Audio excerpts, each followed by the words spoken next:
Poème numéro 52. Une étoile est née. Au milieu du portail, ouvert sur les étoiles et leurs lueurs stellaires, jaillit toute par vagues ton corps nimbé, d'éther et de grâce, a surgi du néant, abysse d'univers.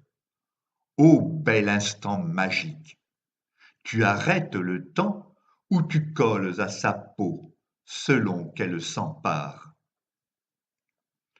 À te voir apparaître, sculpturale beauté, dans la lumière spectrale, avec ton port altier, gainé élégamment dans une robe de soie, au dos tant échancré qu'à hauteur de la taille, exhibée sans pudeur, on distingue tes fesses, arrondies et offertes, et la pointe de ta raie. À t'entendre avancer d'un pas cérémonial, scandé par le bruit sourd, dispersé en écho, des pointes de tes talons frappées contre le sol avec tant d'insistance, pleine de solennité, qu'on dirait les coups d'une crosse d'évêque dans une allée centrale en marche vers l'autel. À t'observer progresser, sûre et décidée, élégante et princière, dans cet étrange lieu, immense nef vide, écrasante de respect par sa froideur ambiante et dérangeante à souhait par ses mystères cachés, sans autre mobilier qu'un étroit escalier axé sur les cieux, il a compris de suite qu'en ce jour mémorable, sous l'égide de fées, aux baisers empressés sur ton front déposé, au sceau de leur amour et sous leur protection, une étoile était née. Toi, sublime créature, au cœur si généreux, qu'elles t'appelèrent ma douce. Lointaine et impavide, tu t'approches des marches et engages la montée, tout en colimaçon, ta main sur la rampe, entrelacs de fer forgé, finement travaillés, entre lesquels passent, entrevus une seconde, des morceaux de tes chairs. Troublantes exhibitions, elles embrasent ses désirs.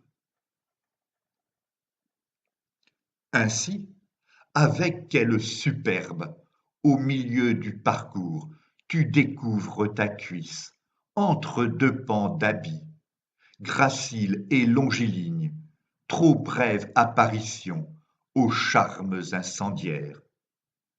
Mais tu poursuis ta quête, obscure et obsédante, tes yeux vers les hauteurs, ne laissant derrière toi qu'une traîne soyeuse. Faute d'un chambellan, la tenant bien en main, elle s'étire par terre.